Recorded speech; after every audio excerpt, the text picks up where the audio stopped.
Hello, everybody, and welcome to the second part of Dungeons on a Dime and CYMERA Festival's Role-Playing Strand.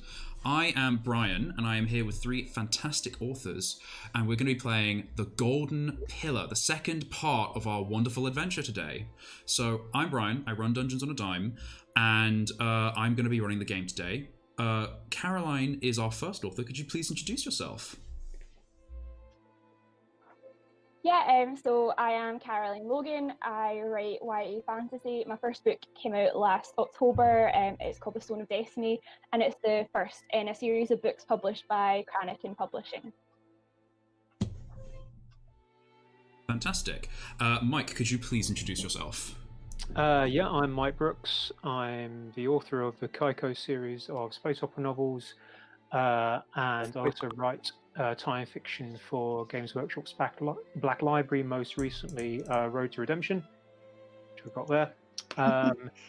I've got another one coming out in the summer called Brutal Cunning, and then I've also got my debut epic fantasy novel called Black Coast, which is coming out. It was going to be later this year, but as a result of changes to publishing schedules enforced by the epidemic, it's now going to be in February next year. I think that's going to be a common story for a lot of people, Yep. is that, this little thing called COVID happened and everything has changed. The four nations lived in harmony and then the COVID nation attacked. Oh, God. Yeah. And last but not least, Lizzie, could you please introduce yourself? Oh, hi, I'm Lizzy Priest, author of the Trout Pond series, published by Luna Press Publishing. And yes, I had a book launch that is not happening at CYMERA right now, sadly. So we're having fun with this instead. Fantastic.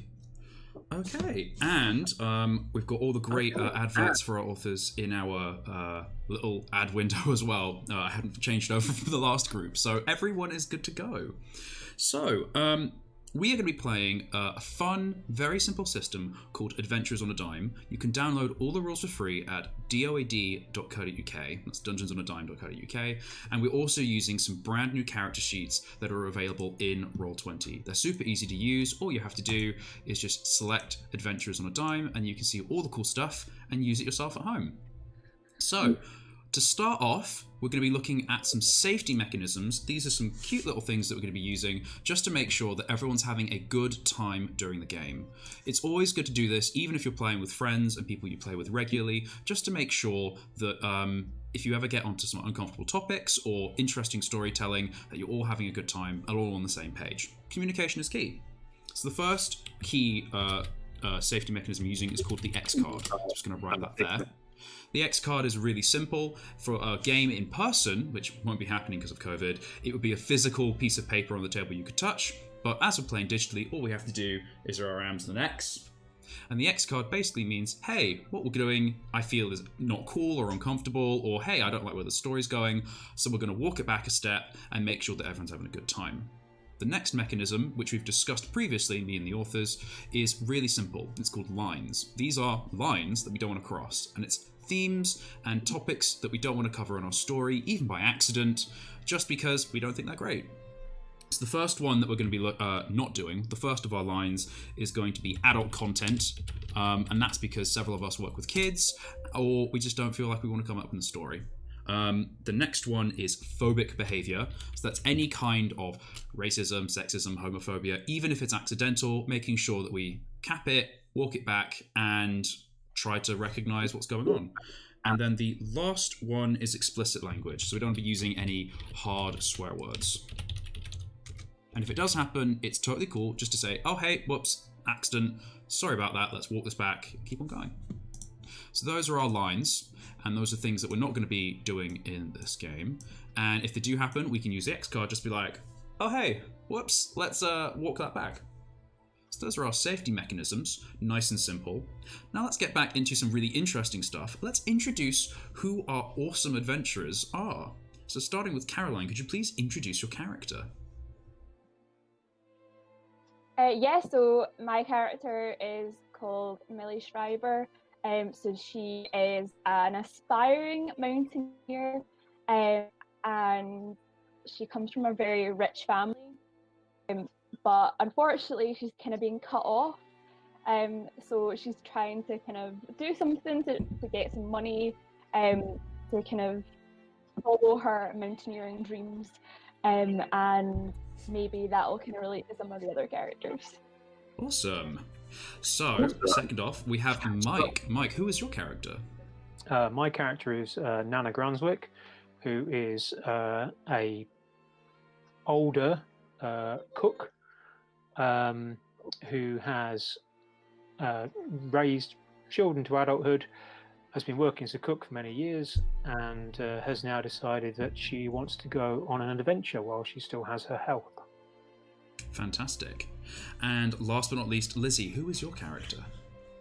She's called Constance Sharp, and she is a stunt journalist with a newspaper who has decided that she'll get all the big headlines and double-page spreads by going on wild adventures and writing it all up for the people back home.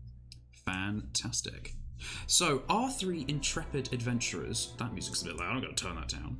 Our three intrepid adventurers are after a mysterious relic called the Golden Pillar.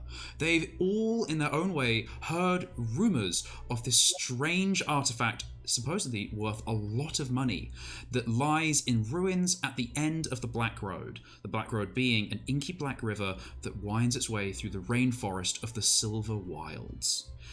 Now, these three hatched a plan to stow away on the Swamp Princess, a steam barge making its way up, chartered by anthropologists looking to research these ruins. They're hoping to get through the ruins before the anthropologists get there, find the Golden Pillar, and make way with it all the way back to their town of Rodland, and get their money and go their own way. Get their fame, get their gold, and have fun with it. Yeah. So just a quick question then. Of course. Because I think when we did the setup thing, we weren't quite clear at that point exactly what the Golden Pillar was. So, are we essentially looting? Perhaps. I mean, you could also have other motivations. There's a Golden Pillar, and we could say that you're there to go see it or find it. So perhaps maybe you're not there to loot it, but instead just to be the first to see it. I know that Caroline's character, a mountaineer, is looking for fame and fortune and to prove herself to her family, so maybe she just wants to be the first one to explore these wilds and find this Golden Pillar. Perhaps Nana Grunswick just wants to go on one last hurrah and see something awesome. Yeah, I'll be happy just to write about it. And I guess our characters don't necessarily have to be good people either, so Constance isn't. So maybe, considering all of our motivations, you're not actually there to take the Gold Pillar, but just to be the first to find it, and to be able to say that you were the first to find it. And that's your motivation. First to find it. Sorry, and what? tell everybody we were the first to find it. Yes. How does that sound? And then get lots of money for future adventuring, I guess. We could go on a speaking tour together after this. Yeah, to sell the rights, to write a book about it, and for Nana Grunswick to tell all of her many grandchildren and children, yeah, she found the Gold Pillar. Now, what have you done? Exploited the story out of the other two instead of taking all the credit. So if that sits well with everybody, I will explain how far we've gotten. So, Nana Grunswick, you have been one of the key components in making sure that the other two can smuggle aboard the Swamp Princess. You helped hide them in a wooden crate and have them smuggled aboard, where you were able to, as the ship's galley cook, get food smuggled to them, as well as deflect any attention that they might be there from the anthropologists aboard the ship. Now, it's been a mostly uneventful journey, aside from two major incidences. When the boat, the Swamp Princess, first set out up the river, the anthropologists stopped at an isle of bones, seemingly of fish people, of cat people, and of humans as well. All sorts of strange humanoid bones, ancient, on this island, and against most common sense got off and explored it as well. This small, I won't say island implies it's large, it's maybe only a few meters across. their explorations showed that these bones littered the entirety of the Black Road River. And below its inky surfaces, there were more to be found. Rightly disturbed, they left the island and sailed on up the river. Now, the more terrifying part of the journey happened where a large gorilla, probably the size of a small house, tore through the underbrush of the River Wild and tried to attack the boat. Baboons had fled onto the boat, escaping their tormentor, and the crew of the Swamp Princess tried desperately to escape and managed to feed the monkey food from their supplies to make sure that it left them alone, and then they freed the baboons and went on their journey. Now, Nana Brunswick, this is where, unfortunately, you had a slight issue.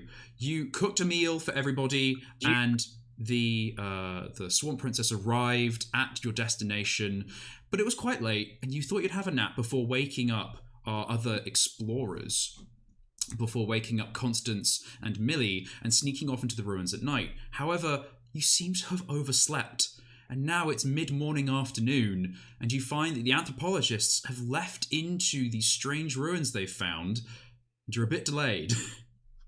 This is where we're going to pick up the story. You are at the ruins at the end of the Black Road, and you are here to find the Golden Pillar for your adventure, but you are a little bit behind. You're in the galley of the steamboat, and Constance and Millie have been cooped up in a box for about a day and a half now, hoping to escape and find these ruins. So, Nana Brunswick, how do you react to finding you have napped much too long? I probably curse. But I suppose the important thing to do is to get the other two out of the crate. So you go over and give the crate like a knock and get out a crowbar and from one of the nearby crewmen and kind of get out some of the nails, the box, and then out tumble a very creaky, cranky, tired Millie Schreiber and Constance Sharp. You stretch and let out some of the cramped muscles and the stale air from the box, and generally are glad to have some fresh air, as muggy and sticky as it is in this rainforest. Wow, things we do for work. Yeah, Yes. I am so glad to get out of that box. Yes, no offense, Millie.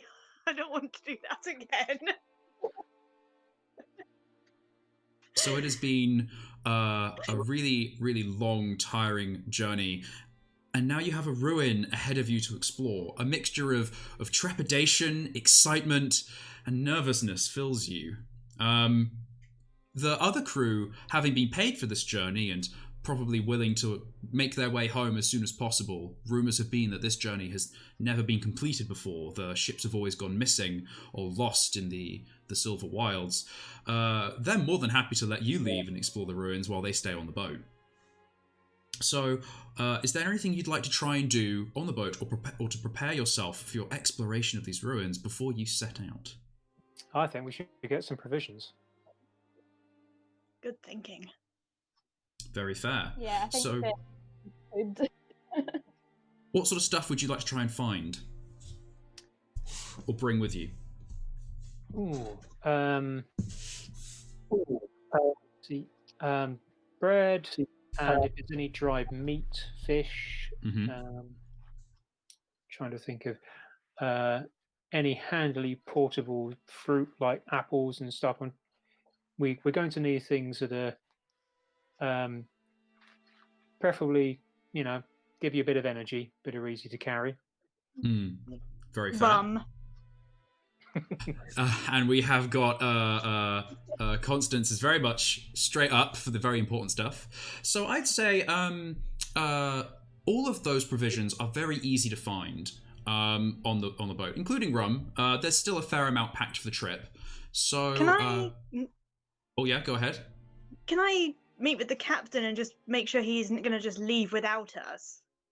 You walk out of the boat And bear in mind, you are a stowaway. You aren't known to be on this journey, but you give a peek around and you get the vibe that the captains, the anthropologists, aren't here. There's nobody on the boat. Well, there's a couple crew who don't seem at all fussed that you're here. They seem to have been paid to do their work, and they don't mind who's on the boat or why they're on the boat.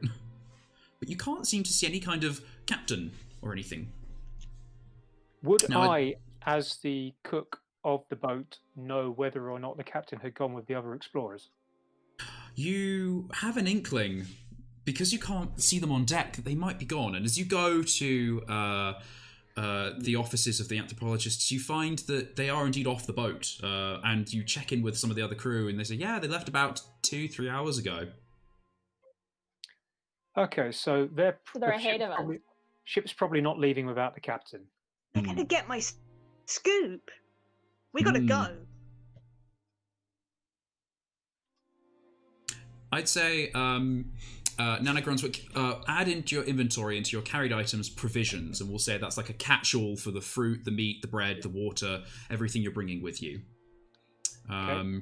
And Millie, if you want to put a bottle of rum into your carried items, that is something you can do. Constance wanted a rum. Yes, okay. Constance, sorry. Yeah, it was constant. I can carry it as well because I am fit. Millie can also have some rum. Yeah, there's plenty of rum to take. Okay. Yeah, I am an athlete, but I will also partake sometimes. I mean, it's also just good to have spirits on you, you know, to barter or to use for things. I'm not actually sure what you could do with rum. It's not like you can clean silverware with it or anything, but yeah. Probably set fire to it. Oh, yeah. Yeah, we'll say that it's very high proof and very cheap. So it's probably just as flammable as it is alcoholic. Great. Yes. Fantastic. If it's 60 or 80% where it's hygienic and cleans wounds. It is rum, so it's sticky. Hygienic's a strong word. Yeah, fair enough. Okay. So, what would you like to do? You've got a massive expanse of rainforest ahead of you. You are docked at a blockage in the road, stone bricks that have blocked the boat from going further, but you can see ahead of you, through the canopy, the tall reaching buildings of a ruin. It's bricks, white and covered in moss and foliage. Are we assuming they went that way, or should we ask? I think that way looks interesting anyway. Yeah. Yeah, let's go. Easy to Okay. win me over. So you step off of the boat, you swing your legs over the railings, and the other workers, again, don't seem too fussed. They're not going to stop you from leaving. You grab your bags and you set out. You squelch onto the strange dead banks of the river, squidgy and squelchy, and try to orientate yourselves. Where would you like to head? Would you like to head directly? Would you like to try and find the path the anthropologist took? Would you like to try and find your own way? Or how are you exploring? Well, they might have gone the wrong way, so should we be kind of trying to follow our, what we think the right way is? Is there an obvious path? No, there is not. Other than following the river past this rubble. You look around the bank and they seem to have headed into the rainforest as opposed to followed the river. Millie, do you have any experience navigating wildernesses? Maybe. I do, but usually there's snow everywhere. So rainforest. I do have a compass. If we're supposed to be going into. Yeah, I'd say you're able to orientate yourself with a compass and start making a map if you'd like to, sort of like noting where you've been and what you're doing. Yes. Yeah. I'm obviously going to write down everything interesting that happens. Okay, so if Millie uses the compass to work out in what direction the ruins are, presumably we might be able to try and make our own way. We'll say that the ruins are to the north, and that they took a path. The anthropologist took a path that went northeast or northwest, even, and the river curves east, but you don't know if it follows that direction entirely. So if we head due north, we could make better time than them and get there faster. Excellent. Depending on what the terrain's like, but it's worth a shot. Definitely. Yeah. I'm taking that risk. Get there ahead of them, get my story.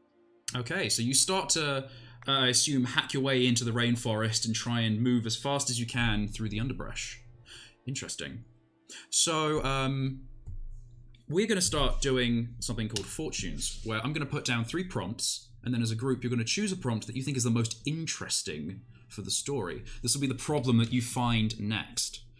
So the first prompt that you could choose from is biting. The second prompt is scratching. And the third prompt is hunting. Which of these words do you think will make for the most interesting story? Scratching? I'd say hunting.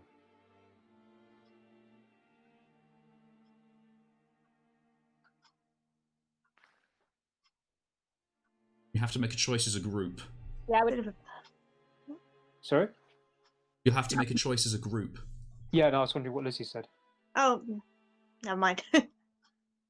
Okay, so I thought hunting. Someone thought scratching, but I was looking at Roll20, so I couldn't see which one of you spoke.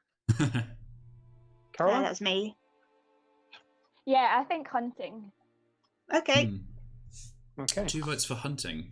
So as you are hacking your way through the rainforest, you see ahead of you, slowly prowling in the sunlight, a panther. Can I just say this is exactly why I thought hunting was a bad idea? It I'm hiding behind someone. seems to be languidly lounging, actually, on an old log that has fallen down, bathing in a stream of sunlight that is bursting through the canopy above. And you've moved generally quite quietly, but it's very close to the boat. It seems very relaxed, though, and kind of half opens its eyes towards you before opening them fully and seeming to regard you some maybe 50, 100 meters away. You pause at the edge of, I wouldn't say quite a clearing. A clearing implies that it is open. But you pause in the space where you can see through the foliage at each other. What do you do? Is it directly in our path? It might not be hungry. I wouldn't say it's directly in your path. You could try moving around it. Let's go around the edge. I'm up for moving around the panther. I'm hiding behind Nana the whole way. She is between me and that animal. She's an old lady. I think the way that Mike phrased it was older. I think Nana, if you said old lady, would probably hit you. Yeah, I was going to say, you're asking for a swap with a frying pan if you use that sort of language. See, she's stout and she has a frying pan. She's clearly the one to hide behind. So, frying pan out, but slow and cautious, you start to move around the panther. I would like everyone to make, I'm going to say, cunning rolls. So trying to be cautious and slow with the panther ahead of you. Oh, well, that's not good for me. Yep, I've got an 8. So we've got one in from Lizzie and one in from Mike, and Caroline might update in just a sec. Sorry. What did you roll? What did you roll?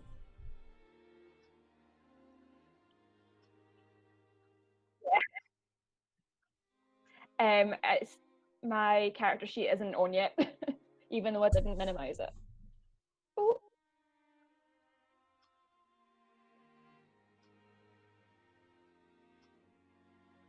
As in you can't see it? I'm just looking at my actual site. No, I mean my physical dice. Oh. Okay, I've got my character sheet up now. It's just taking quite a long time. Yeah, the character sheets are cool because they've got these buttons that you can roll, and then we can see the result. Right, that's. Yeah, it's now come up with Constance's, and now it's come up with Nana's.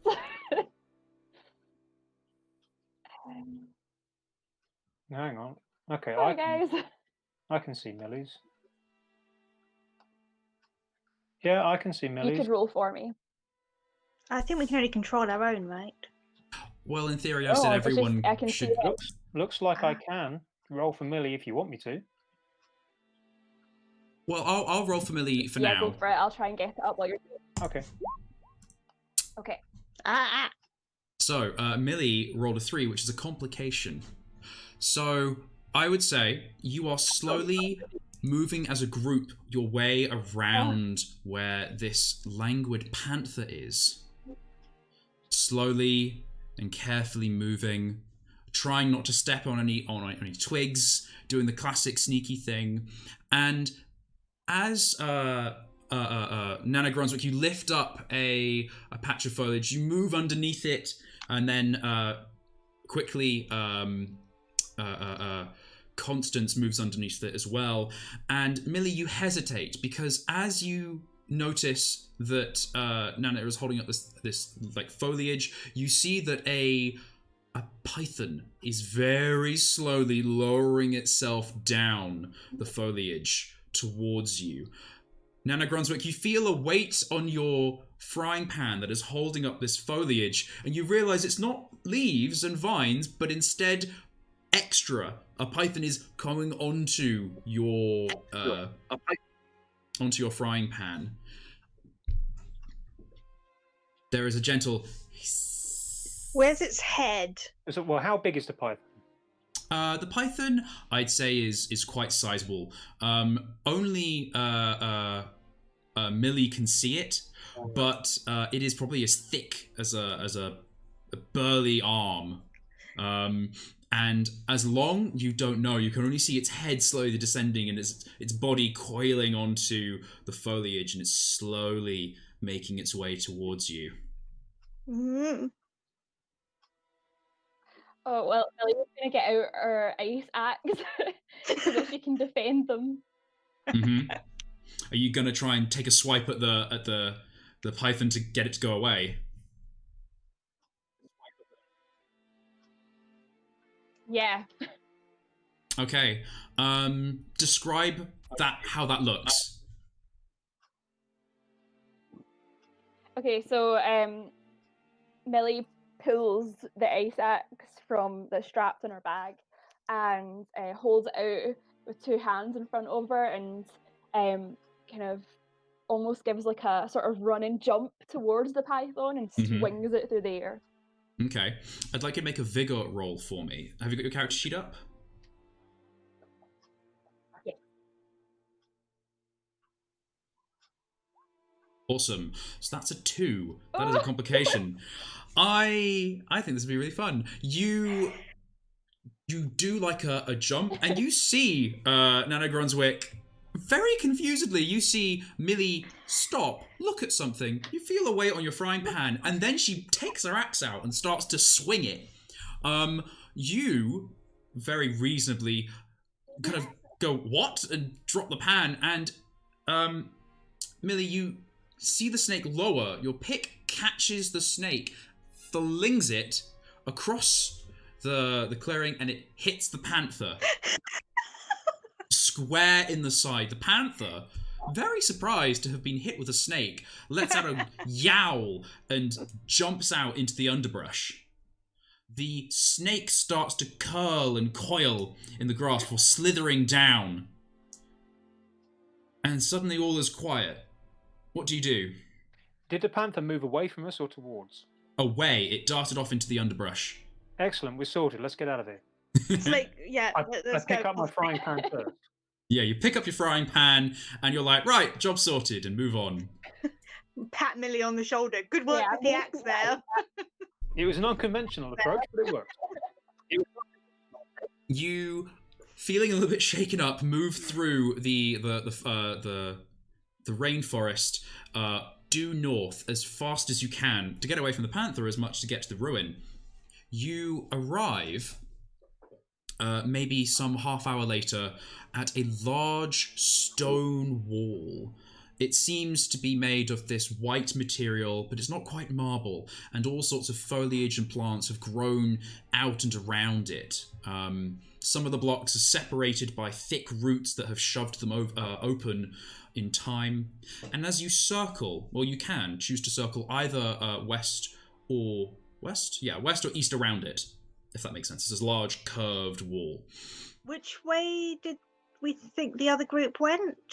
You think they might have come in Northwest. from No, the they northwest. went west to begin with. So we should go to the east side to avoid them, or the west side to catch them off guard, or... We've got a wall in front of us and a mountaineer. Oh! Millie, why don't you climb the wall and then throw your rope down to the other two of us so we can climb up after you? Yeah. Great. There's loads of vines and stuff to handhold. So, Yeah. yeah, So, Millie, do you and, have climbing I've equipment? got a grappling hook. Fantastic. Yeah, I've got a grappling hook and some rope. Well, you're all sorted then. Make a vigor roll for me at advantage. So you roll twice and we'll take the better result because you've got everything you need to get going. Yeah, okay. So vigor. Nice! Ooh. So already you don't even need to roll a second time. Okay. Oh, that is a real flip there. You got a critical success and a hijinks. So we're going to ignore the hijinks, the worst result you can get, and we're going to go with a critical success instead. You throw the grappling hook up, attached to the rope, and hear it on the very first throw chunk into some kind of solid surface. But with all of your expertise, you know to always test a rope and set it up properly before climbing. You give it a good hard, pull, and then you put all of your weight on it and it gives way. Some of the rock above crumbles and falls down. The grappling hook falls to the ground. You pick it up, you throw it a second time, you do the test, and you've got it nicely secured. You easily scramble your way up, and you find yourself looking at several large concentric rings of buildings, going down by small increments towards a central glass dome. You can't see inside the glass dome, but you can see that these buildings are almost like very large, thick corridors. They all have lots of rooms inside them, if that makes sense. So you're on the outermost ring of maybe 3 rings. Now, See the golden pillar! Not yet. you see that many of these buildings have ceilings made of maybe crystal or glass, and many of them have crashed and broken inwards. You can easily help up Nana Grunswick and our friend Constance as well.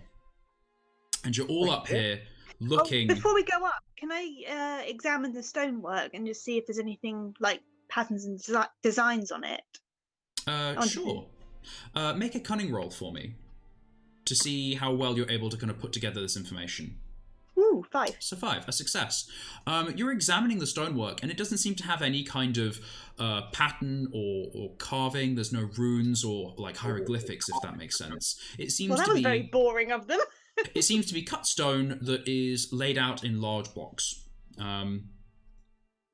You do notice... I'm going to make up some designs for my article. You do notice further along the wall, before you climb up, you do notice that there are a different kind of vine coming out of the wall growing. Because as I said, there are some roots that have forced some of the bricks apart, as you know plants can do as they get older and they grow into small gaps. But you notice that holes have been drilled further along and some roots are let out. They are you kind of handle them, or do you handle them? They're sort of about as thick as 2 fingers and as wide as 2 fingers. I can poke them with the end of my pen. Before you do that, I'm very good at identifying plants. So maybe I should try and work out what they are. Nana, what are these? So Nana, you go over and you've never seen a plant drill a hole in a wall before and grow itself through. So that's a big number one, this is a strange one. And you give it a prod and a rub with your fingers, and some of the outer edge of it flakes and crumbles off to reveal smaller veins or roots maybe inside of these larger vines. they seem almost bumpy, crumbly, and you realise it's not a root at all, but a metal tube. Ugh. A metal what? A metal tube that's kind of crumbled apart in your hands. It has some kind of outer casing and then several small metal tubes inside, but they've long since rusted.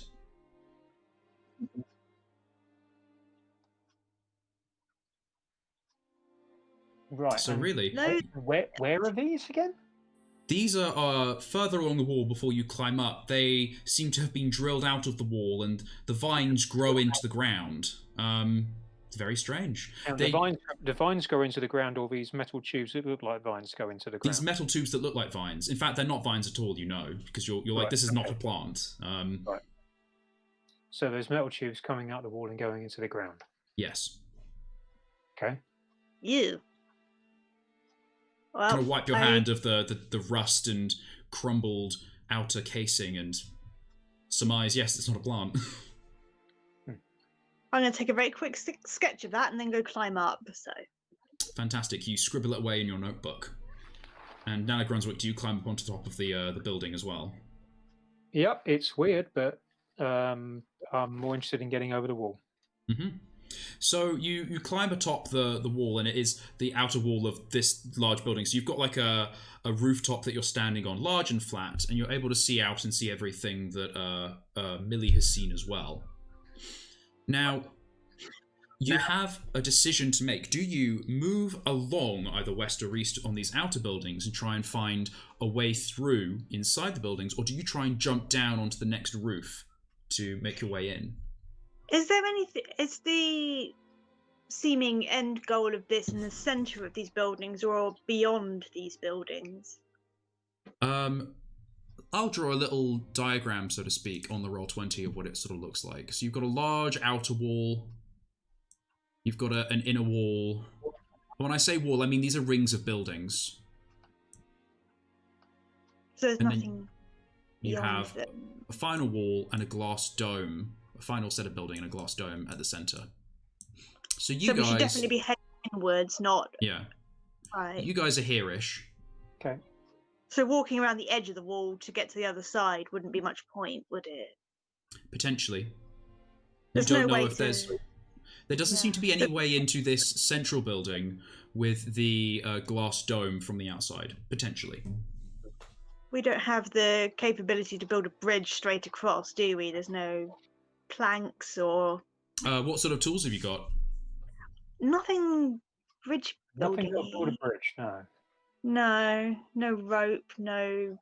There's no planks up here. It's just stone at the top. Yeah, or crumbled stone. You see that many of these buildings, there are bits that have crumbled inwards, where the Maybe- ceilings have caved in or walls. In fact, you do notice something rather peculiar. You notice that there is a shearing of the buildings. Now that you're above and you can see it, there is a shearing, a massive crack that runs through the ground, like this. Oh, if we from head the to that, southwest we might find broken inwards. walls that would make it easier to go straight through.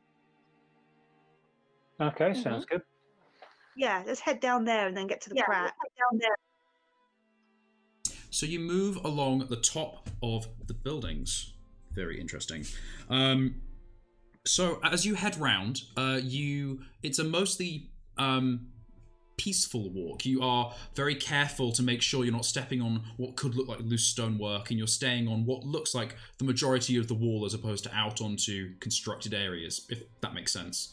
And you manage to make your way round until you find what looks like maybe a large crack, but also an entrance. It looks like an archway. You look down this crack that runs through the ceiling and also the floor. It's quite thin and small. Maybe the crack is only like 1/2 meter wide and 1 meter deep at this point. But it is one of many, actually. So the crack here Less is cramped than the crate we came in, so. yeah. The crack itself good. is deep, but there are others nearby it as well. And one of them is deep enough that it actually seems to have some kind of the inky black water of the Black Road flowing through it. Many of these cracks are much deeper, though. Maybe some 10 meters sometimes. But the crack that you're looking at appears to open into an opening chamber, maybe. There are vines of all kinds growing and draping down from the ceiling. And Nana, you notice immediately that these vines are red ivy, and they are poisonous to the touch. Right, I'm having trouble visualizing this. What's the crack in? So it's sort of in the floor and the ceiling. So if Floor draw a and shape. floor if and the ceiling of what? And where are we? We're still on top of the wall, the outer wall. We're Yeah. on top of the wall. So if this is where you are, if that makes sense, you're on top. If you're here, then there's an entrance. If you're looking, it's sort of there's maybe like a doorway there. Sorry, just quickly. Is there any way I can get rid of all of our icons at the bottom because it's on Roll20 because it's obscuring what you're drawing. Well, you can scroll down. You can zoom out as well. No. Oh, okay, right. This is weird. Okay. So every time I try and move it, it doesn't move the way I'm used to stuff moving. If I try and move it, it zooms in or zooms out and goes off to one side. If you go to your top right, there with the little arrow icon, you can hit pan view, and then you can use that to click and drag around. Arrow icon. Top right. Top left, even. Sorry, Okay. dyslexic. Pan view. Okay, that makes more sense. So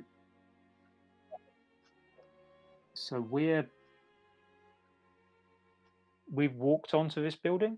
Yes. So you essentially climbed on to the top of this ring of buildings and then walked round to where this crack is. And you can see that the crack is both in the ground and in the ceiling. And you feel that maybe something caused this crack and also cracked the building open, if that makes sense. Okay. Yeah.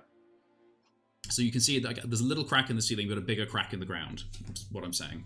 Right. And you can see that Oh yeah, go ahead. So if we climb down to ground level, we'll be confronted with a couple of tunnels and cracks through the second inner building. Through this building here. And you can see through the ceiling that this room is filled with just draping wildly grown red ivy. And actually looking down, you see that some of the red ivy has been cut.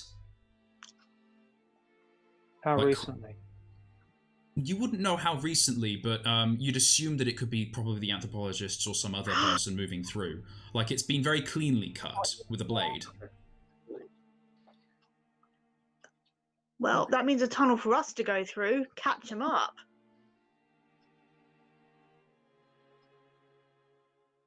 Okay. Or are we going to try and go our own way? Nana, did you think that the plants were bad to touch? Oh yeah, you definitely don't want to touch the plants. If we can get through without touching them, then that's one thing. But so long as we don't actually touch them. What about these other cracks with the river going through them? Do they go through the same room? They seem to be there is a crack in the room, but there are other cracks that go through the building, and maybe through all of the buildings. You're not sure. You'd have to explore and see. It seems like the earth has opened up in some spaces and not others. But some of the others might not have the red ivy? Some of the other rooms might not have the red ivy.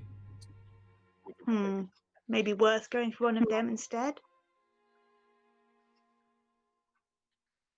Yeah, I'll be honest, I'm a- still struggling to work out exactly how everything looks, so I'm going to leave this to you lot. Sorry about that. I'll try better to explain in the future. Should we try and get the grab hook? Presumably Millie's picked it back up again in the rope, and see if we can even throw the grappling hook to the building in front with the rope attached, so we could try and get to the next building on top of the roofs. Is there anything that's stopping us from climbing down this building? What's in between us and the next row of buildings on the ground? So it seems to be a very dark mess of foliage. You can't quite see into it, but you can't quite ascertain what would be down there, but it looks like bushes and ferns and trees and things like that. So the same sort of thing as the jungle we just walked through. Yeah. Okay, well, we didn't really have any problem with that. I mean, I don't know. What do you folks think? What's stopping us from doing exactly the same thing as we just did with this wall? Because the other group seems to be ahead of us and have already cut a path. It might be an easier trip because they've already made it easy for us. Do we want to follow right on their heels, or do we want to try something potentially more dangerous and slower, but avoid them? Well, I suppose if they've died, then maybe we'll see their bodies and not encounter the same fate, so we can follow them if we want. Okay, for that logic, I'm saying Red Ivy Room. Nana Brunswick coming in with some very, very practical viewpoints. Loving it. So you want to follow the path these anthropologists have taken? Yes. But stopping before the place where they died, if they have. If they have. Not just like walking straight over their bodies going, oh, I wonder what happened here. Yes. Of course. Yes, very, very good logic. No time for a kip. Okay. Room as well. So we're avoiding the ivy, but just kind of like start after that room. Yeah. So basically, we're trying to climb down the side, aren't we? Yeah. So I'd say, because you've got your climbing gear and you're very good at what you do, you're able to easily make a guy line down to get into this building, into this outer ring, and go into the place where there was the red ivy. So you enter into that chamber, and using your, I'd say, like your tools, some of you, like your climbing gear, your axe, or your frying pan, or whatever you've got at hand, you're able to kind of push the red ivy out of the way enough that you're able to... lantern as well. Maybe we could try burning it back a bit. Well, if we can get past it by pushing it, there's no sense in setting fire to it. Yeah. It could be dangerous. Oh, toxic smoke. Yeah. Yeah. I'd also say you can easily, like, now that you're trying to avoid it, it will take you some time, but you're able to navigate and move through it and use the path that has been partially cut for you as well. Trying to burn a wet, growing material wouldn't be too effective. So you're able to navigate and move through it, and you find yourselves at the entrance of a large, what maybe could be a garden. You see ahead of you that there is... It is definitely landscaped. Possibly. Now that you're on the same level as the foliage, again, I'll draw a diagram so you understand what you're seeing. So you have this outer building here. It's not to scale, obviously. You've got this door that you've come through on the outside. So you've come in here. There was the red ivy in the ceiling that you've avoided. And now you're in sort of like this outer little area before you get into the next, presumably, building. And it seems like there are maybe stone planters or possibly plants and things growing. It seems a real mess, though. There are plants everywhere, but they're growing rampantly. And the ground seems boggy and squidgy. Uh-oh.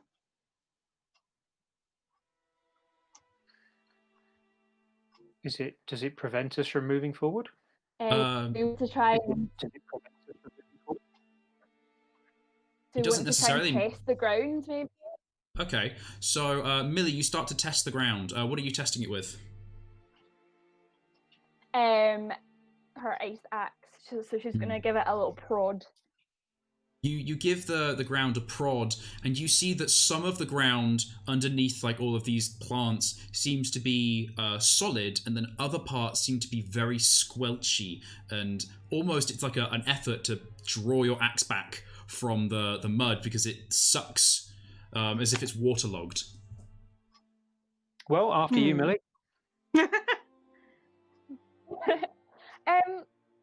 We couldn't just go over this building, could we, using the rope and the grappling hook again? We've got to cross the garden first. Yeah. So if we come back out of the room and then go up over the top. Ah, you mean like this? You could try. The gap is quite large. You'd have to try and find a way of securing a rope, and it might not hold all the way over, but it's definitely a route you could take. Yeah. There's a lot of climbing. I think we should just maybe hop from like ornamental planter to ornamental planter. I'm sure there's stepping stones if we try hard. Okay, let's take the rope and maybe like attach it to each of us. Oh, so that's a that good idea. Especially if we're one of us kind holds of in, then we in can a line. pull. Hmm. Yes. It's a really good idea. So you tie yourself together and start to explore into this jungle garden, almost. Yeah? Yeah. Fantastic. So you're moving forward, you're slowly testing the ground. Who's going first? Me, I'll go first. Oh, okay. Yeah. But you're experienced. I'm just excitable. Okay. So, Millie, you seem like you're doing this very thoroughly and slowly and cautiously. I would like you to make a vigor roll for me because you're making sure you're taking your time to really just go through this very diligently. Okay.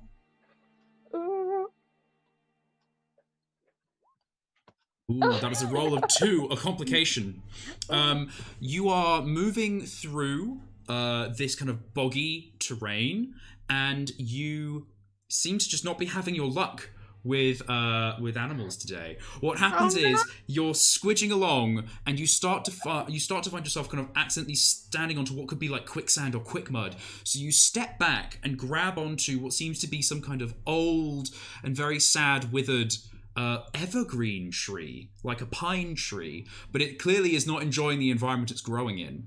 You grab onto it to steady yourself, and a viper slithers out from the branches. What are you going to do? It seems very upset that you've disturbed it in its sunbathing.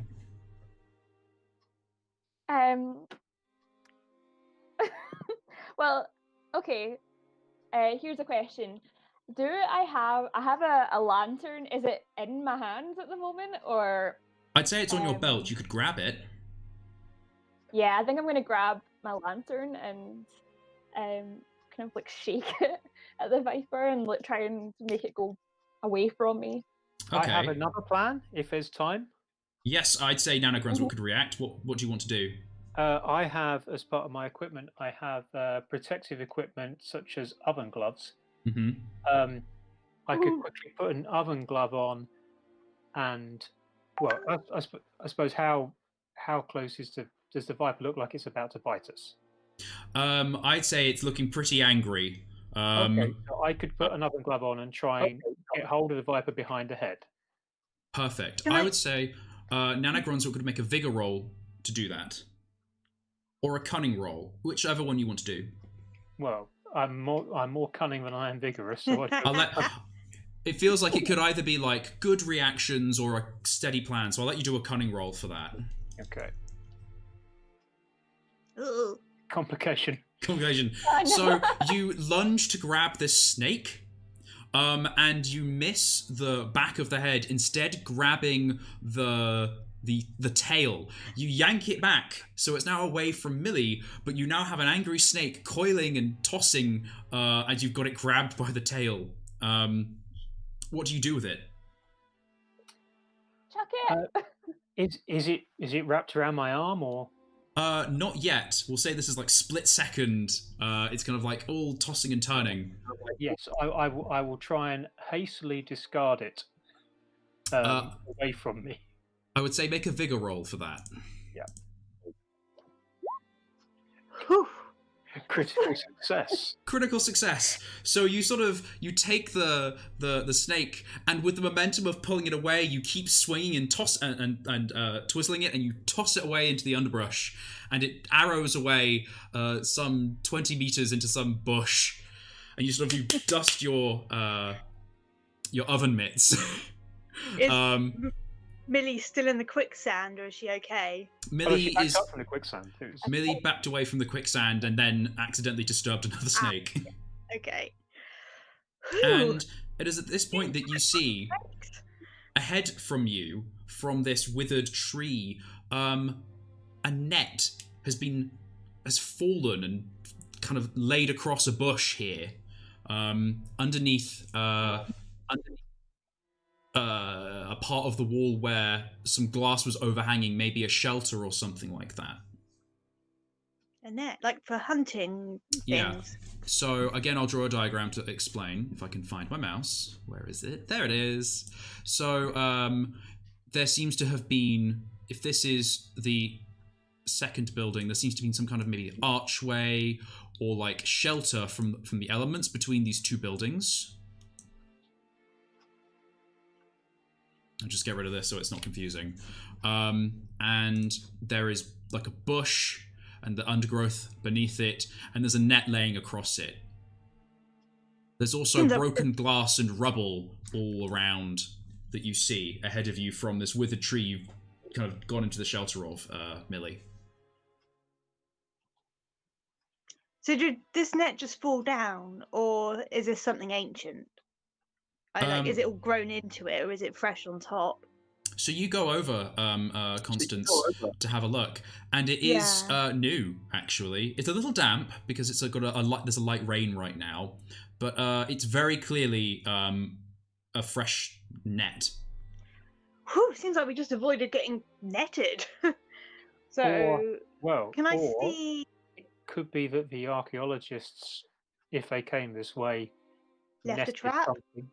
Well, either left a trap or trapped something under there that they didn't want to meet. So I'm suggesting we leave the net alone and carry on. I let go of the edge of the net and drop it. Yes. Whew, okay, yes, very wise. Let sleeping, mysterious, netted animals lie. Yes. Yeah. So, do you continue with your plan of trying to climb up onto the second ring of buildings, or do you move round the garden to find a natural built entrance? I'm getting personally exhausted from all the climbing, but I suppose it is giving us quite a good amount of success so far. I think that also I don't know if we'll be able to get up over that glass that's overhanging. Yeah. So Yeah. And Is if we that fall off one the off glass, it'd be feature, very or is it painful. all the way round? Sorry, Mike, you said something? I just said if we fell off into the glass, that would be very painful. So Oh, yeah. But is it all the way around, or is it just over the door? Not all the way around. There's just parts where it looks like maybe there was some kind of shelter, sort of like in a garden, if that makes sense, like in a beer garden. You know, sometimes they've got like those like vine netting things.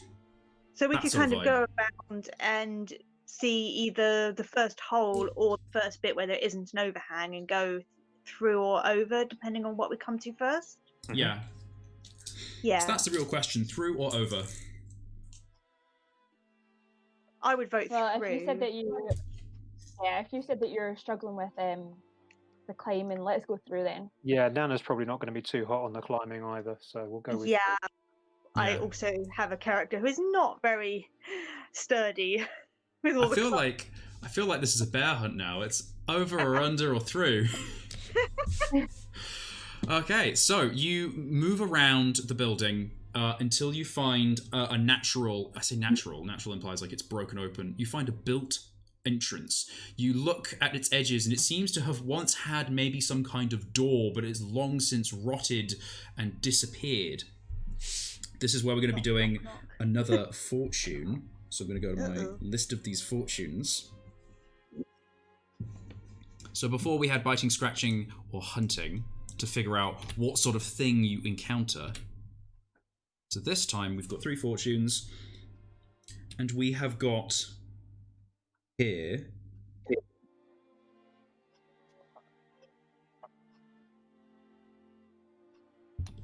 The more you take,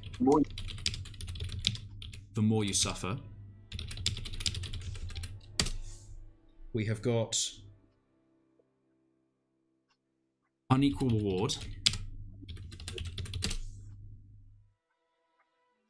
And we have got a shortcut at what cost?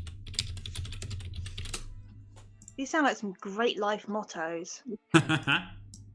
So which of these 3 prompts do you think would make for an interesting adventure? The more you take, the more you suffer? An unequal reward? Or a shortcut at what cost?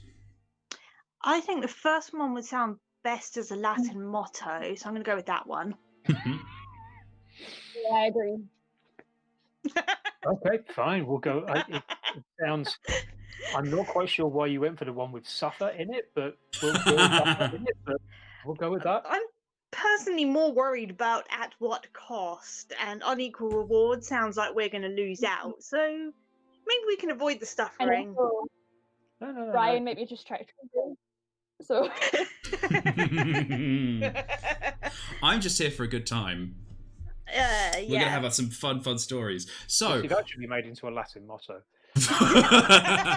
I feel like it is a Latin motto. It probably already is. So we're gonna go with over the DM's hall. So we were going with more you take, the more you suffer. Yeah, the more you take, the more suffer. Okay. So you Let's go find from yourself. I'm you two. You find yourself walking into some kind of large watery chamber. I say watery because there's a single stone path that seems to wind its way through this chamber, and there is a swampy, green, stagnant pool of water either side of the path. It seems strangely mossy, and there are all sorts of lily pads growing over the water and chirping insects buzzing about. Interestingly enough, the water here is not inky black like the Black Road, but instead sort of that mossy kind of stagnant swamp water that you'd expect in a rainforest. I'm going to drop a stone into it. Fool of a took. You drop a stone, and it... Bloop. There's a slight ripple on the water. Several bugs skitter away. You wait. Nothing seems to happen. Okay. I'm not. Yeah, it seems okay. The path in this room leads through, after winding, towards a doorway on the other side. In theory, towards the inner ring of between the second and first buildings. okay, so we're still attached to each other. Do we want to stay attached? I'm thinking no, because if one of us falls in, you might pull the other two in, whereas if two are just left on the path, and they might be able to help the other one out. Yeah, not quicksand anymore. I'll take off the rope from us and coil it so that it's ready just in case someone does fall in. I will light my lantern. So you light your lantern, you untie the ropes, and you start to walk over the stone path? Just before we do that, is there any... Now we've got the lantern and some light, are there any obviously loose stones on the path, or ones that are marked with interesting sigils or things that look like they might give way? Well, I'd like you to make a cunning roll for me. And if you have any skills you might want to tag, then you might get advantage. Anybody? I've got nothing that would help me spot loose stones. I've got slip away from danger, if that's a skill that would help. I think that might help you in avoiding a loose stone. Yeah. And was that cunning? Millie's not very cunning, so she might be good at spotting loose rocks, but I'm not sure if that's... Shall I do the cunning roll? Oops. Yeah. I've already hit cunning. I got a critical success. Constance rolled a critical success. I think it's fate that Constance... You're thinking, ooh, with only loose stones, and Constance just walks straight forward, tapping away with maybe a stick or something you found. You're investigating, Constance, and you find that this stone, it looks like it was an intentional pathway, and there seem to be rusted metal struts that maybe once would have been guardrails, but it does look like it is unstable, to say the least. There are vines running along the walls that lead up, and you're looking at the walls now with your lanterns, and you see that in here there isn't a glass ceiling, there's no windows, but there seem to be vines growing up the walls. Are these the metal vines, red vines, or normal vines? The metal vines, you notice. Uh-oh. They seem to be running into the wall at various points, and some run into strange boxes that are at the sides of the room, across the water. Can't reach those. Can we? So they're on the other side of the water. Yeah. You could maybe try climbing around the walls, maybe trying to climb along the wall. Yeah, I think Millie's gonna have a go at climbing. I guess using the pipes and any sort of cracks in the wall. But she's gonna do it really carefully. Mm-hmm. Yes, you go find us a path, and then we'll come when we know it's safe. Okay, so I'd like you to make a vigor roll with advantage because you've got your climbing gear and you're climbing along sort of like a good rocky surface, the building walls. Great. I have never played a fit character before. This is fun. Okay, there's Good job you're rolling with advantage. Yeah. That is a success. You slip, actually. Your foot goes onto a rock you think is stable, and you catch yourself, but the rock skitters off into the water, and you manage to scale your way around to one of these boxes with the metal roots going into it. And you see that it's some kind of device. There are old glass buttons on it and strange metal plates with text on them in a language you've never noticed before. Press all the I'm buttons. putting 1, 2, Should I press the 3, button? 4 in. What was that? Put 1, 2, 3, 4 in. Nobody has an interesting password. Press buttons. Go on. What could possibly go Yeah, wrong? I want to press some buttons. You press a button at random. It is at this point that you hear, feel more than hear, some point off, maybe a few rooms away, the crumbling of rock and the kind of the vibration of something collapsing. The water in the chamber starts to gurgle and bubble, and Maybe don't slowly press that one. descends. Oh, that's cool. Yeah, it's down the floor for us. And the smell in the room starts to... It goes from sort of musty water and rainforest to starting to smell a little rougher. Oof, it's a bit eggy in here. The water continues to... What colour is my lantern now? Do you press any more buttons or just watch the water descend? Press another button. You press another button, and surprisingly, the water stops. It takes maybe a couple seconds before it does, but it goes... And you see that now there are many frogs and dragonflies and other bugs and watery things, all rapidly running around and hopping, very, very disturbed that half of their home has disappeared. Through the somewhat swampy water, though, you see something glinting and shining at the bottom of the pool. Is it the gold pillar? Press the first button again. I go.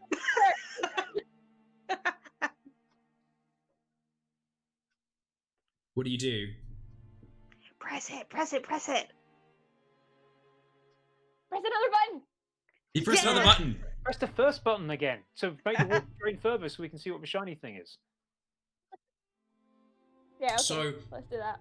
as you press another button, the water slowly starts to descend again, and the smell of rotting vegetation and sulfur spews up from this boggy bottom of the pond. But you see glinting and shining amongst the muck and the mud something silvery. Wrong metal. Fine, what is it? The water is now entirely descended, and you can see at the bottom of this pool very muddy, something glinting silvery. It's small. Okay.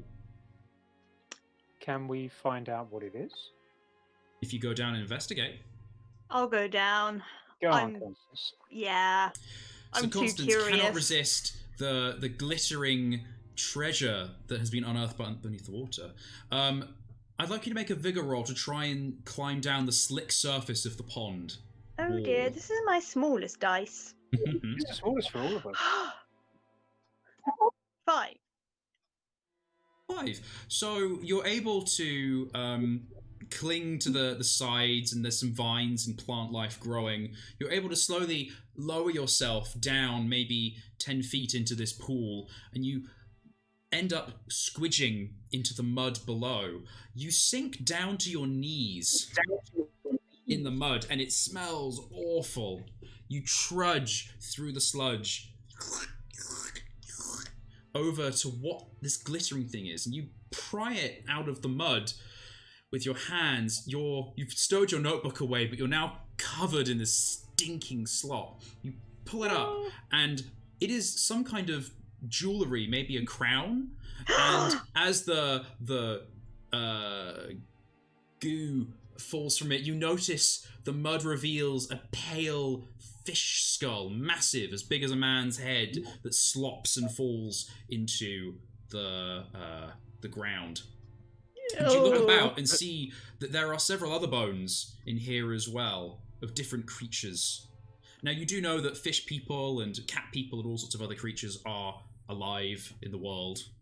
One of your anthropologists was a cat person. So you know that these creatures exist, but it's very strange to see a humanoid skeleton at the bottom of a pool. So this skull fell out of the crown, is that right? Yes, as if it was wearing the crown when it fell in. Okay. But you now have a silver... I think you're better there. Sorry? Sorry? I think you're better getting out of there, just in case you end up being one of the other skeletons that are I'm left down there. Yeah, I'm gonna pop the crown in my backpack and climb on out of there. Do I need to roll again? Yes, you will. Yay! A critical success. You grab onto the stone and start to haul yourself as you feel the mud start to, or you feel like the ground start to lower, and as you climb out, you notice the mud starts to, and it starts to descend lower as it seems to suck into something. You notice the skull you had unearthed from this diadem you found is sucked into and then under in the mud as it drags into some kind of cavern or abyss that has opened from you just removing all the water. Saved this treasure from being lost forever. I did a good service by recovering it before it could have been taken into the depths. It's an interesting approach, Will. So the floor is gradually falling away. The path to the other side is unstable. It is. You notice now that you're looking at the path the water descended that it's arches of stone that would have, with most of the arches below the water. With the water removed and the mud sinking, you see that the path is starting to wobble.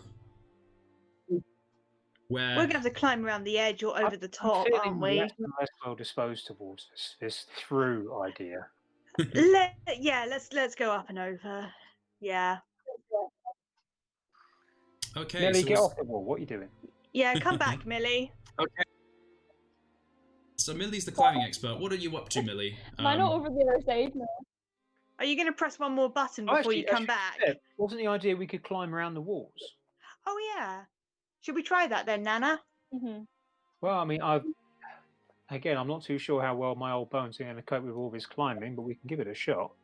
Yeah. You've had a little rest up while we've been pressing buttons and rescuing artifacts. Yeah, and very entertaining it was to watch too. So, Caroline, I'll say that you've safely made it round to the other side as someone who's used to climbing, but I will ask Nana and Constance to have to make vigor rolls for me to try and climb over the vines, and they don't have the benefit of Millie's climbing gear either. So, it is hard going trying to scramble over this kind of like rock and rubble. There are occasionally some lips to the pool that you can stand on to get a breather, but as you're moving, you can feel things jostling around in your bag. Each of you, I need you to pick a tool that will slip from your bag into the sucking mud below. I am going to lose my oven gloves and apron. Mm-hmm. I'm gonna lose my packed lunch. That's not a tool, Oh, unfortunately. isn't it? Oh, Oh, okay. Oh, my travel novel that I've been using as my guide about like the local area. Mm-hmm. Very So useless. as you get towards the other side, you hear a, and you look back and you see your treasured oven mitts given to you by your daughter, and your travel book that you bought for a discount. It was a real bargain. Suck and disappear into the mud.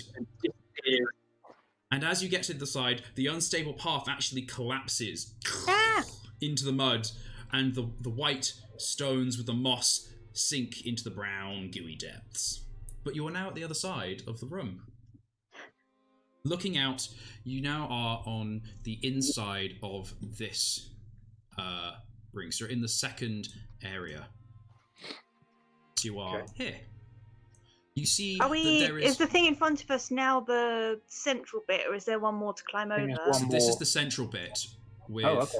the glass dome, because you were here, Ooh. you've gone here, and you moved through this, and now you're here. Right. Okay. So you've we got just the- need to find a door, and we're at the center. There is this very, like, it's completely opaque glass, if that makes sense. You can't see through it, and it seems completely caked with dirt and years of grime. But you've got this building in front of you, and again, it seems to be maybe some kind of garden or something very strange. So, but it's. Well, hang on. You say it's a building, but it's a garden. Oh, so you're in this sort of garden space here, Oh, and you've got we're a in a building in front garden. of you. Right. Yeah. Gotcha. Okay. I guess we. So the question is, are you going trying to find a door in, or are you trying to go over into the glass?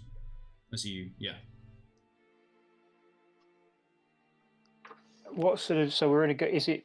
Is the garden pretty much the same as the one we walked through previously? Yes, it seems just as full of overgrown vegetation and possibly hidden snakes. Okay, so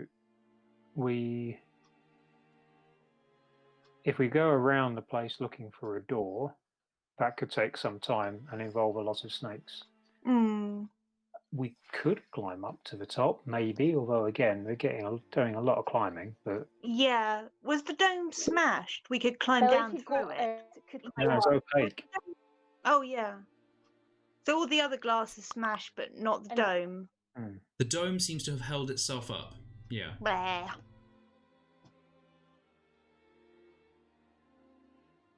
So yeah, Millie could go up and do a bit of reconnaissance, maybe. It's very feasible. Yeah, make a vigor check at advantage to climb up to the top of the building and get to the dome. Okay. Okay.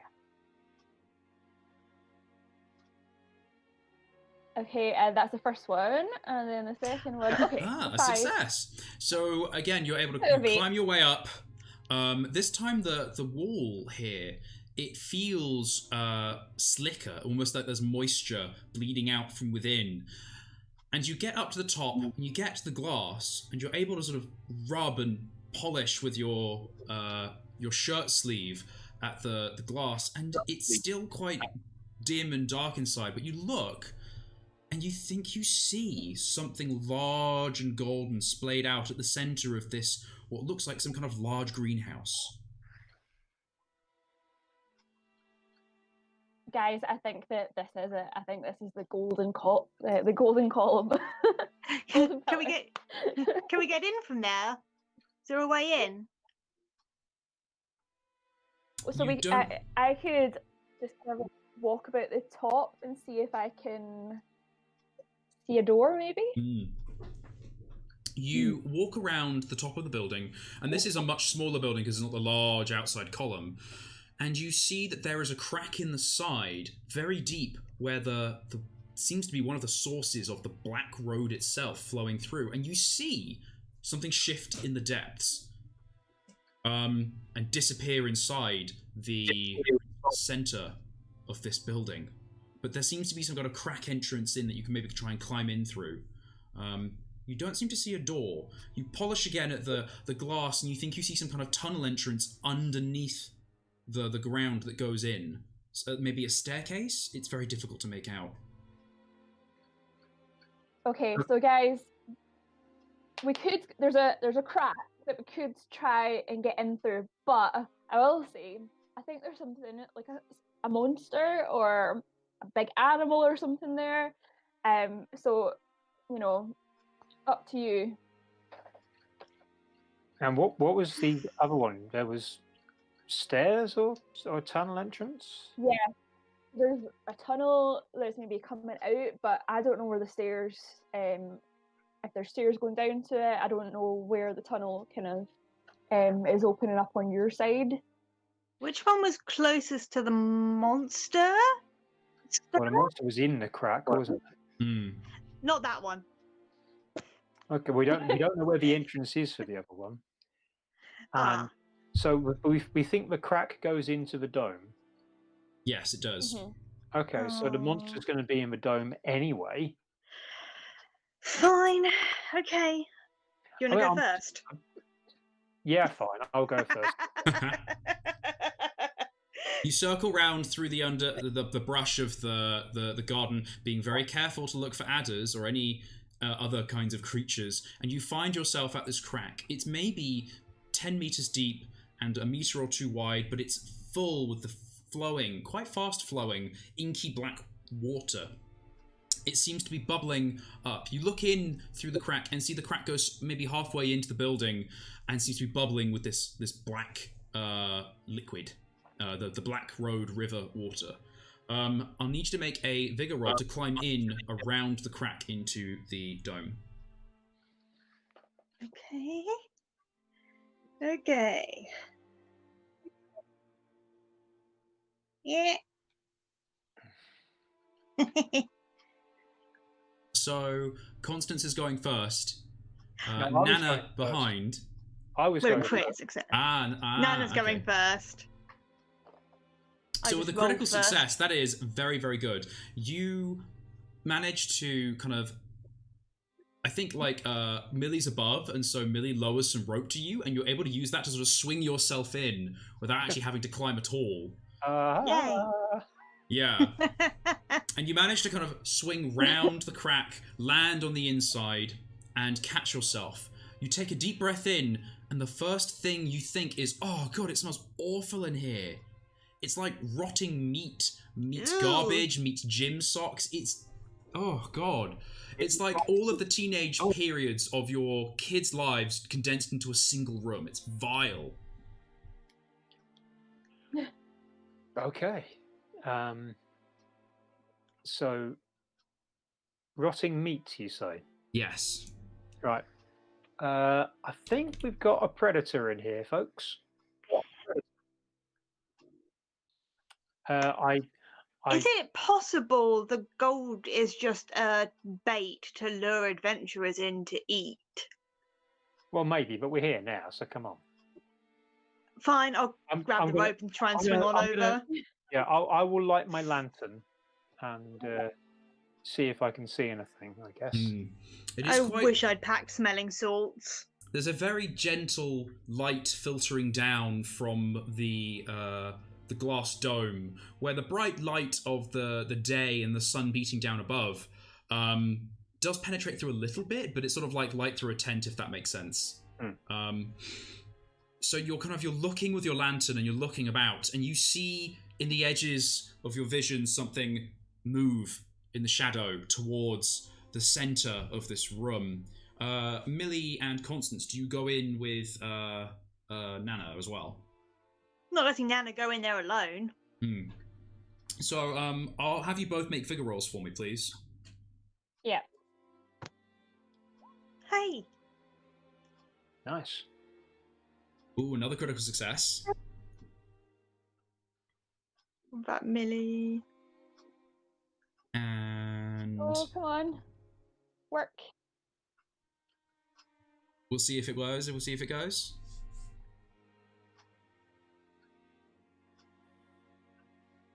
Success! Oh. It got there in the end. Yeah, so... Oh, it's rolling. I don't know. oh, this is going to keep rolling. Well, the first two are hijinks and success. So it's all good. So you both make it in creepily and quietly behind, and you light your lanterns. You're looking about. This seems to be, obviously it's the center of the set of buildings you're in. The stench is coming from the center as well, and very dimly you see something golden lit up in the middle. Or is it? I'm going to is put it golden? a handkerchief It's more over my yellow. face. Sorry, what was that, Brian? Is it golden? It's maybe yellow. You can't quite tell. You have to get closer. What other sort of, what's the environment like? Are we on a ledge? Are we on flat ground? What else is in here? So it's a flat ground, Yeah. and there seem to be actually it only seems to be some kind of like raised central area. Now plants have managed to grow mostly inside here, and there are occasional columns of stone that hold up the ceiling, but there seems to just be the central area and benches as well in between the columns. Benches. Yes. The crack has come in here, and this is where you've come into. And you see something moving in the shadow back here. Back where? Hang on. Where this little dot is. Sorry, I've got my... Sorry. Okay, so I didn't realise you were drawing a diagram. Oh, that's fine. I had my character sheet up. So there's a crack, and what's the arrow pointing at? So that's the kind of the shadowy area, and you're over where I'm going to do this other circle with the little plus in. This thing. So we're here. Okay. So this shadowy thing that's moving is on the other side of the central area. Yeah. Let's keep it on the other side. What, but walk towards the central area? Yeah. Okay. So as you move forward, you let your lanterns fall upon the golden pillar, and the stench grows even more intense. You see ahead of you that it doesn't appear to be a pillar at all. It looks like it's a flower? It's very big.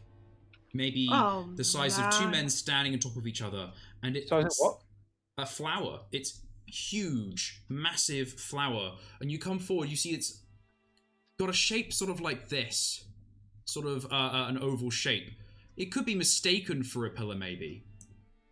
With leaves It's a coming out the stink bottom. flower.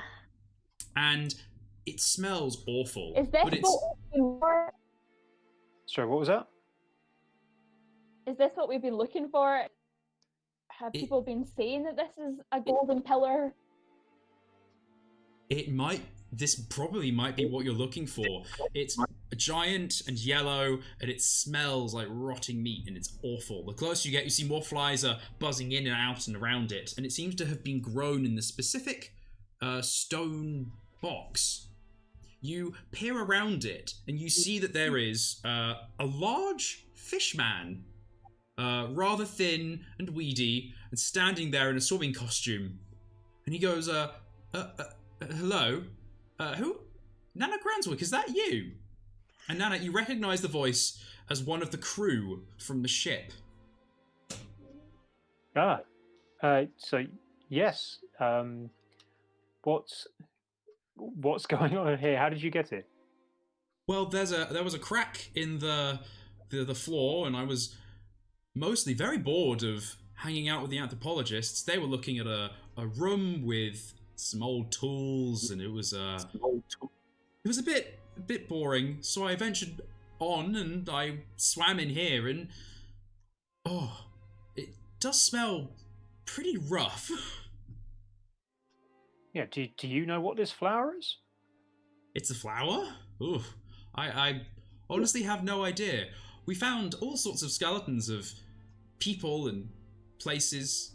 It seems like there was an earthquake here. Probably caused by the flower getting really big. Maybe. I'm not really meant to be here. I think I'm meant to still be with the anthropologists. I might go back. You can hang with us. Sure. what do you think you'll do now?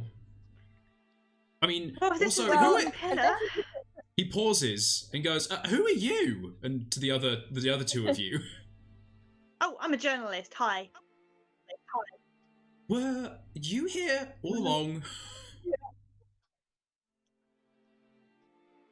Yeah, definitely. Yeah. Yeah. Yes. I will. Oh, I was gonna wonder about trying to convince him using my willpower, but then again, do we actually care? We can just let him go back to the anthropologists and. He's just a crew member, right? But we don't want him to tell them. I assume we're now whispering to each other. Tell them that we're here. Well, why? All we've got here is a giant flower. Are we really bothered? Yeah, but we're not supposed to be here. So, he And doesn't he care, pipes but up the at this point. anthropologist might. He pipes up at this point and says, I honestly thought it was going to be a golden pillar. I mean, you might not be here for money, but I am. I came all this way with them and kind of pokes Well, I the was thinking if we flower could and get it a smells seed even off of it. worse. Can we get any seeds off the pillar? Because I bet the horticultural society back home would be really interested in them, even if there's no shiny treasure here. I'd say... And if it's, oh, go ahead. if it doesn't, if it's not actually made out of gold, fine. But weren't we supposed to be here to kind of document something? Maybe if we still kind of did that, Yeah, go we on, would still climb get it, some money Millie. from the news. Yeah, you climb it. Climb the flower. We came here to climb the golden pillar, and Millie is going to climb the golden pillar. How tall is the golden pillar? Maybe 10 meters. It's very, very Go big. for it. Easy, right? I don't want to be eaten by this plant. Yeah. That's coward talk. I'll come with you if you don't want to get eaten, but I won't. I'm staying on the ground. My old bones have had their fill of climbing, but feel free, you go up. I'll keep watch for predators. Sure. Yes, you have your picnic, and we'll climb it. Okay. See if maybe I could try and climb into it as well, because maybe we could get some of the pollen or the seeds or something. Yeah. So I'd say I'm not even going to say make a vigor check. It's fleshy and squidgy, and you've got climbing boots. You can get up there. So you scramble up this... Oh, by the way, it's horrifically smelly. It has this weird sticky resin that's all around it that seems to be attracting all of these bugs to come along and live on it, maybe? You're not quite sure. But you, with all gusto, squidge your way up to the top of this flower, and you find that it has a small bud at the top that is folded out, a very gentle, small flower, really, revealed there, with some little seeds or berries in them, maybe. I think we should collect those and take them back. That'll be the treasure. I'm going to gently crown it with the crown. As you take out the diadem, the fishman seems rather interested in it. His name was Gil, you remember, Nana. And he goes, "Oh, where did you get that?" One of the rooms back there. Did you find any books or any sign of where these people came from? No. No. They went into the mud. That doesn't sound very good. No. Oh. I was looking for money, but I was also looking for any sign that, well, that where these people had come from or where they'd gone. And well. Wait, did you know you knew the fish people that were here? I think I did. Oh, I'm sorry. Yeah, well, we not really. I'm having this conversation shouting down from the top of the golden pillar. Yeah, I saw your dead ancestors up there.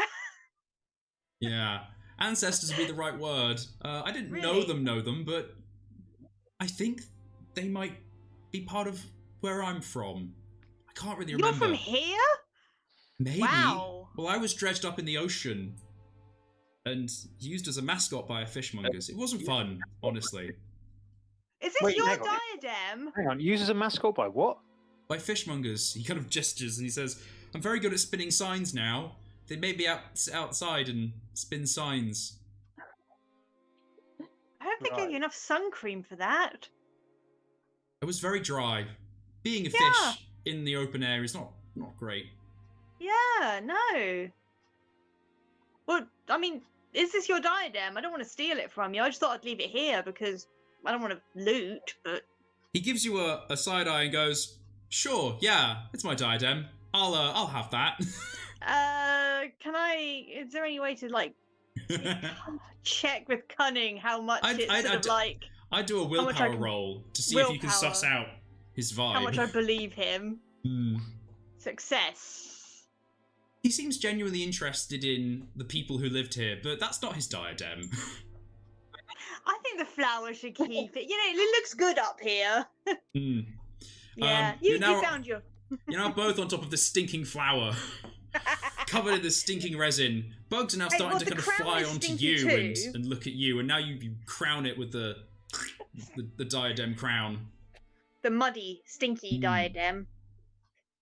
Now, you climb down from the flower. You've obtained the seeds. What else would you like to do? You feel like the adventure wasn't quite what you thought it would be. No, but it's something interesting to write up and have a cup of tea and sit somewhere clean. So should we head out? I mean, I haven't been eaten. I've had an adventure. I can go back. I call Yeah, it I a mean, success. The You only, call it the a only other success? thing, the only other Oh, thing and that Millie was climbed is it. there was something shadowy moving Yeah. around on the other side. So unless that was a fish man, maybe that's, I don't know. Probably Yeah, not. was that you moving around back there? Gil looks at you sheepishly and says, I didn't know who you were. I thought you were a monster and you were going to eat me, so I figured I'd stay back a bit." Oh, we thought you were a monster too, so that's fine. Okay, so we found a flower. We climbed it. Yeah, Climbed and it. Maybe you even sketched it. Hey, we achieved all our goals. Excellent. Wonderful. What were you saying, Caroline? Well, yeah, definitely. I want to be able to sell as much as possible because I want my money so I can keep climbing. Yes. High five. Fantastic. So, you are guided with Gil back to through near the crack through a series of chambers towards where he'd left the anthropologists, who are very keenly looking over some sort of ancient library archive. And as you go over to them, you see one of them as a cat person, one of them as a human, and they're very busily looking at these books, but they're also scratching themselves. And Nana, you recognize it immediately as they are, all of their hands and arms are covered in stinging welts from the Red red ivy? vines, the Yeah. red ivy. No. Oh no. And Well. I think that is pretty much your adventure. Or is there anything else you want to try and explore before returning to the boat and writing up your adventures, relaxing, and not getting stung with red ivy? I would like to proudly announce to them that we found the golden pillar before they did. And the anthropologists are ecstatic that you found the golden pillar. You kind of sign NDAs and various agreements with them on the spot to acknowledge that you indeed were the first to find this place. They're more happy that you found this strange horticultural discovery and that we were able to share it with them. From what they found, they seem to think this was some sort of botanical garden, and that maybe it's just been a big misunderstanding that it was actually a place of treasure and strange occult after all, and that maybe it was abandoned because of an earthquake. And Well, because you know- the flower stinks. Yeah. Depending on the nature of the plants grown here and what they could be used for medicinal purposes, it might be considered as treasure of a sort. Yes. And I'd these say seeds, if we can get them to grow, I mean, wow. People will come from Every miles town around can to have see a giant flower. stinky flower. Yes. Give us Sorry? And give us money. Yes. You've got to, like, and renown. it's the latest craze. You've got to be the first to have a stinky flower. Yes. So, So- I would also like to point out that although I'm not going to be getting any money from the flower, I do think that Millie should remember that she owes me her life when I saved her from the Viper. So then maybe there can be some gratitude there. Technically, she saved you from the big boa constrictor with the jaguar. We didn't know if it was going to attack. It was hissing. All I saw was that she jumped at me wielding an ice axe. So I saw the whole thing, and she saved your life, you saved her life. It was poetic. It was wonderful. I've already written the whole thing up if you want to read my account. you're It's slightly embellished, but I swear it's all true. I'm very, very happy. But also, I will be leaving all of you as soon as possible with my money so I can go and climb a mountain. So. A regular, non-stinky mountain. Okay. Perfect. And I would say, with that, we kind of, the camera of the story pans out a little bit, and we see Nana Grunswick gathering up medicinal plants of all plants, every plant that she doesn't recognize, into a bag, and just taking them back to the boat. Taking a sample of them all. Yeah. We have our Millie Schreiber very proudly practicing heroic poses to tell the story of climbing the Golden Pillar. And we see Constance Sharp writing everything down in her book. At some point, the anthropologists realise that there were stowaways on the boat, but to be honest, they aren't really too fussed. So long as they're able to get one of those seeds from you, Millie. Millie? How many seeds have we got? I'd say you've got maybe 2 or 3. Ooh. We'll make it all your own. Tell you what, we'll give you some once we sell the seeds. You can have like 5%. They say, I'd much rather value one of the actual seeds than the money from the seeds. If we got 3 seeds, give them one. You each keep one. I've got You don't one want of one? everything else. Well, tell you what, we'll sell the seeds to them. Oh, I didn't hear that.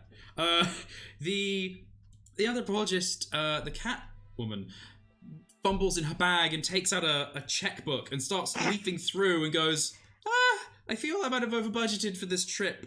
Why don't we get back to Rotland, and I'll try and send a letter to my doctoral manager, and then we'll try and get some extra funding to purchase this wonderful discovery from you. How does that sound?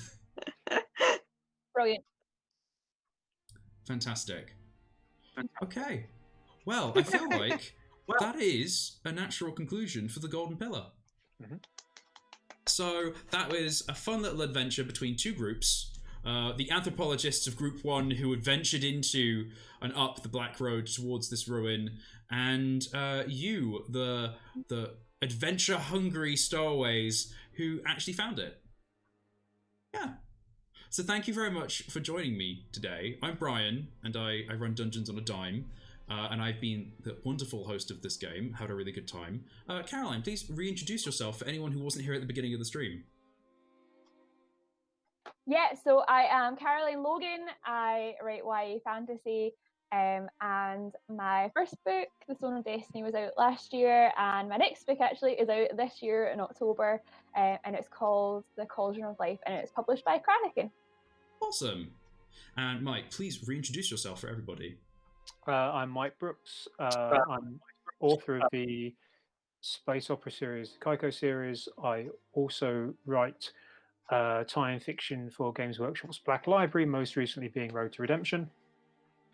And my epic fantasy debut, The Black Coast, will now be coming out in February of next year. And last but not least, Lizzie. I'm Elizabeth Priest, author of the Trout's Pond series, another young adult fantasy published by Luna Press. And Fantastic. And if you wanted to play with these rules, you can get them for free at doed.co.uk. We played with the system Adventures on a Dime, and it was just a fun laugh with you guys. Thank you for coming along, everybody who watched at home, and for my wonderful authors playing with me as well. And please check out the rest of the awesome events at the CYMERA Festival as well. yes, thank you. It was really fun. I'm going to end the stream thanks, here, Brian. so I hope you have a fantastic day, everybody. See you soon. Bye. Bye.